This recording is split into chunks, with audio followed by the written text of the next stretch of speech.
It's Max here, and today I want to share with you my 3 biggest newbie mistakes being an Amazon reseller.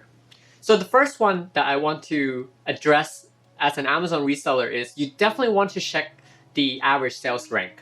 So obviously, if you go on the Amazon Seller app and then you scan the barcode, you scan the photos and everything, you see the average you see the sales rank, whether this product is selling well or not, and obviously you should be checking that. You should be checking how well it's performing within its own category.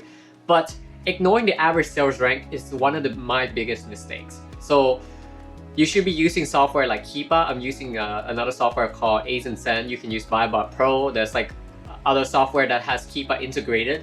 But you want to see how well an item is performing within the past at least 90 to 180 days. And you can also check the price history as well. And that was one of my biggest mistakes because I used to be really cheap on not using a proper software for sourcing. And then when I scan on Amazon app, let's pretend a grocery item is at 10,000 ranking. For some reason, there might be some new risk factor, but the sales rank might have dropped significantly. But in fact, the average sales rank, if you check on Keepa, could have been 50,000, for instance. That's an extreme example, but that's just to indicate what I mean here of not checking the average sales rank, because Amazon's app only checks the sales rank at the current time of I don't remember exact time frame of scanning that product. So when you scan it again tomorrow or next week, next month, it could have been a very different story. But obviously the average doesn't lie. My next biggest newbie mistakes of being an Amazon seller is not checking the Hazmat, like all those dangerous goods, properly.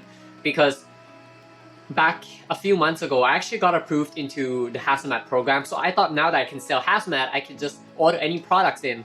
And it turns out that I actually got stuck with a number of products that I couldn't sell out. Because even though you're approved into the Hazmat program, you still have to provide certain documentation, I think like safety compliance data sheet or whatever, like to Amazon. And then you also have to ship those special, like only special products to like a special dedicated warehouse. So that's like a whole bunch of hassle in itself. And I actually stopped selling all the Hazmat goods like completely because of that, because I know that it can be very profitable to do so, but I just skip those out because I think it takes too much effort and time. So my last newbie mistakes of being an Amazon reseller is not paying attention to all those IP claims. So you definitely want to have some sort of Chrome extension or different software. So the ones I'm using, and I'm not really trying to promote it, but it works so well, is Send, because they actually helped me to check all those IP alerts that maybe some people in the community has a problem with selling certain brands in the past. Maybe it's restricted in some ways.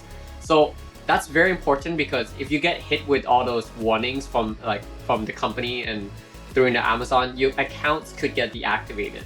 Those are like the 3 biggest things that really affects my, I guess, reflecting on my stupid mistakes of selling on Amazon. Because once you have your money stuck in there, like it's like your investment, right? So you're gonna be stuck there for a very long time, and like getting your accounts deactivated is not something anyone wants to hear. Let's be honest with that.